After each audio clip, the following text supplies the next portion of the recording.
Now functions တွေနဲ့ဆိုလို့ရှိရင် if functions ကိုစပြီးတော့ပြောပြပြီးတော့မှာဖြစ်ပါတယ်အဲ့တော့ if ကိုမသွားခင်မှာအရင်ဆုံးသိထားရမှာကသူမှာအပိုင်း၃ပိုင်းပါပါတယ်အဲ့တော့ပထမတစ်ပိုင်းမှာကအခြေအနေတွေ condition တွေ criteria တွေကိုစစ်မယ် logical တွေကိုစစ်မယ်ဆိုလို့ရှိရင်ဒါပထမတစ်ပိုင်းမှာရေးရပါတယ်အဲ့တော့ logical test ဆိုတဲ့နေရာမှာကိုစစ်ချင်တဲ့ condition ကိုရေးထားရပါမယ်ဒုတိယတစ်ခုကတော့ value if true ဒီအရှိကတန်ဖိုးအရှိက condition သာမှန်ခဲ့မယ်ဆိုရင်လုံးမဲ့ဟာတွေကိုဒုတိယနေရာမှာရေးရပါမယ်အရှိက condition သာမှားခဲ့မယ်ဆိုလို့ရှိရင်မဖြစ်ခဲ့ဘူးဆိုလို့ရှိရင်လုံးမဲ့ဟာတွေကိုတတိယနေရာမှာရေးရပါတယ်အဲ့တော့ဥပမာအနေနဲ့ပြောရလို့ရှိရင်မိုးရွာလို့ရှိရင်ငါတို့ကအိမ်ထဲမှာပဲနေမယ်နော်အိမ်ထဲမှာပဲစာဖတ်မယ်တကယ်လို့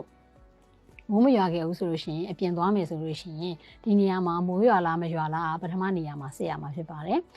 မိုးရွာရဲဆိုလို့ရှိရင်ခုနကတော့အိမ်ထဲမှာနေမယ်ဆိုတဲ့ဟာကိုတော့ဒုတိယနေရာမှာရေးရပါမယ်တကယ်လို့အဲ့ဆိုမိုးမရွာခဲ့ဘူးဆိုရင်သူအပြင်သွားမယ်လို့ပြောထားတဲ့ဟာကိုတော့တတိယနေရာမှာရေးရမှာဖြစ်ပါတယ်အဲ့ဒါကြောင့်မို့ဒီပထမနေရာမှာ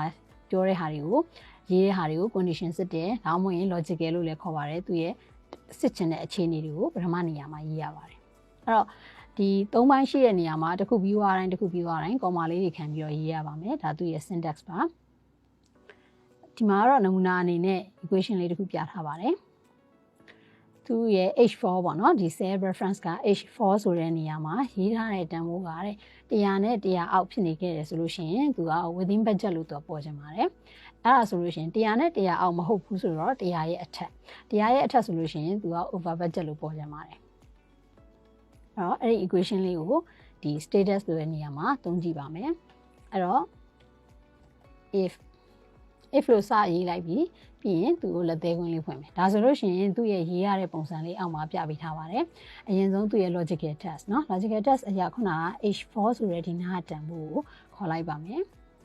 ဒီတန်ဖိုးက less than or equal 100နဲ့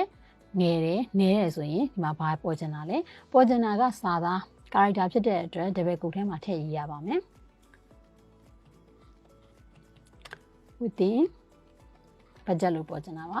ဒါဆိုရင် double quote ဖွင့်ထားတဲ့အတွက်ပြန်ပိတ်ရပါမယ်ပြီးလို့ရှိရင်ဒါဒုတိယပိုင်းပြီးသွားတဲ့အတွက် comma လေးပြန်ခန့်ရပါမယ်နောက်ထပ်ပေါ်ချင်တဲ့စာသားက100ထက်ငယ်တာညီတာမဟုတ်ရင်ဘာလို့ပေါ်ချင်တာလဲ100အထက်ဖြစ်သွားတယ်ဆိုရင် over budget လို့ပေါ်ချင်တာပါပေါ်ချင်တဲ့စာသားကို double quote ဖွင့်ပိတ်ထဲမှာရေးရပါမယ်ဒါကစာသားဖြစ်တဲ့အတွက်ဒီအတိုင်းပေါ်ချင်တဲ့အတွက် double quote ထဲကိုထည့်ရေးရတာပါပြီးလို့ရှိရင်သူဖွင့်ထားခဲ့တဲ့လက်သေးခွင့်ကိုပြန်ပိတ်ယူပါပဲ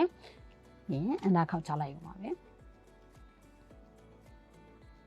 ဒါဆိုလို့ရှိရင်ဒီဘက်ကတန်ဖိုး h4 ရဲ့တန်ဖိုးက120ဖြစ်နေတာဖြစ်တဲ့အတွက်သူက over budget လို့ပေါ်ပေးတာဖြစ်ပါတယ်အဲ့တော့အနောက်ကတန်ဖိုးတွေအောက်က h5 တွေ h6 တွေဆက်ပြီးတွက်ချင်တယ်ဆိုလို့ရှိရင်เนาะဒီဆဲကွက်ကလေးရဲ့ညာဘက်အောက်တောင်မှာ plus sign မဲလေးပေါ်တဲ့အထိအစားကိုချိန်ပါမယ်ပြီးရင် left click နဲ့ဖိပြီးတော့ဆွဲချသွားလို့ရပါတယ်ဒါဆိုလို့ရှိရင်သူအဖြေတွေထွက်လာပြီပေါ့နော်ကိုက်ညီလားလို့ကိုပြန်ပြီးစစ်လို့ရပါတယ်အဲ့တော့63ဆိုတာကဒီ100ရာခိုင်နှုန်းထက်နည်းတာဖြစ်တဲ့100ထက်နည်းတာဖြစ်တဲ့အတွက် within budget လို့ပေါ်လာပါတယ်102ကျတော့ over budget 100ဆိုလို့ရှိရင်လည်းသူ within budget ပေါ့နော်ဒါကတော့သူက equation ထည့်စစ်ထားလို့ပါတကယ်လို့ equation မပါဘူးဆိုလို့ရှိရင်100ကလည်း over budget ထဲမှာပါသွားမှာဖြစ်ပါတယ်အဲ့တော့ဒါကတော့ user ရဲ့သုံးညင်တဲ့ပုံစံအရပေါ့နော် user define အရ condition ရစစ်လို့ရပါတယ်နောက်ထပ်အောက်မှာ equation တစ်ခုကတော့ဘာပြောထားရလဲဆိုရင်တကယ်လို့ h တန်ဖိုးကပေါ့နော်ဒီ h column မှာရေးထားတဲ့တန်ဖိုးက100နဲ့ညီတယ်ဆိုလို့ရှိရင်အဲ့ဒီတန်ဖိုးသူ့ရဲ့ proposal တန်ဖိုးကိုနောက်ထပ် extra နဲ့သူပေါင်းပေးလို့ရေးထားတာပေါ့နော်ရေးထားပါတယ်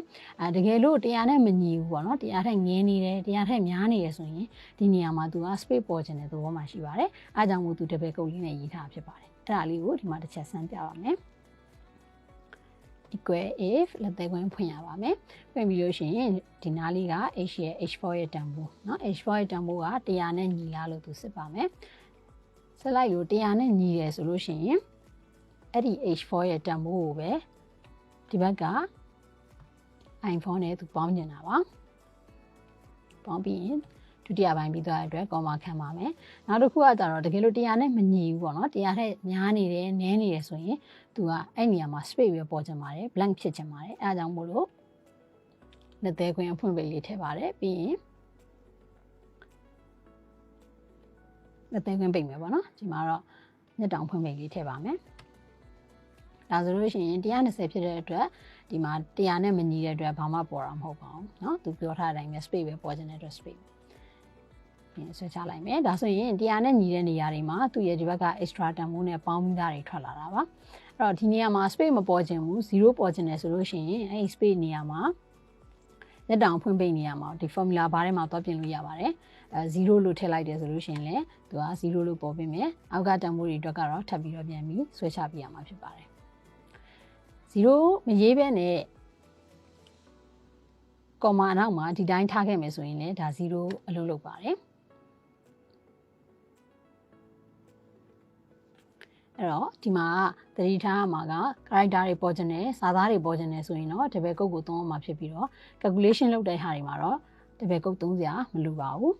မျက်တောင်ဖွင့်ပိတ်တွေထည့်စရာမလိုပါဘူးအဲ့တော့အနောက်မှာ space เนาะ space ပေါ်ခြင်းနဲ့ဆိုလို့ရှိရင်เนาะမျက်တောင်ဖွင့်ပိတ်ထည့်ရပါမယ်0ပေါ်ခြင်းနဲ့ဆိုရင်တော့ဒုတိယကော်မာအပြီးမှာဘာမှမရေးလဲဒါ0လုပ်ပါတယ်နော်ဒါကတော့နမူနာပြထားတာပါသူရှိတဲ့အယောင်နေနဲ့သူအလုပ်လုပ်ဖို့အတွက်ပေါ့နော်ဒါကိုတော့ next step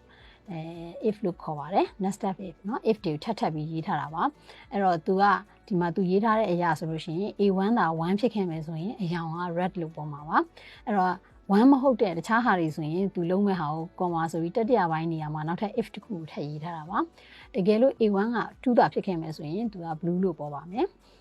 နောက်သူ blue မဟုတ်ခဲ့ဘူးပေါ့နော်2မဟုတ်ခဲ့ဘူး1မဟုတ်ခဲ့ဘူးဆိုတဲ့ဟာကိုဒီနံပါတ်3ခုမြောက်ဒုတိယ if ရဲ့3ခုမြောက်နေရာမှာသူထပ်ပြီးဆက်ထားတာပါအဲ့တော့ A1 သာ3ဖြစ်ခဲ့မယ်ဆိုလို့ရှိရင်သူ green လို့ပေါ်ပါမယ်အဲ့တော့ဒါကိုတော့ next step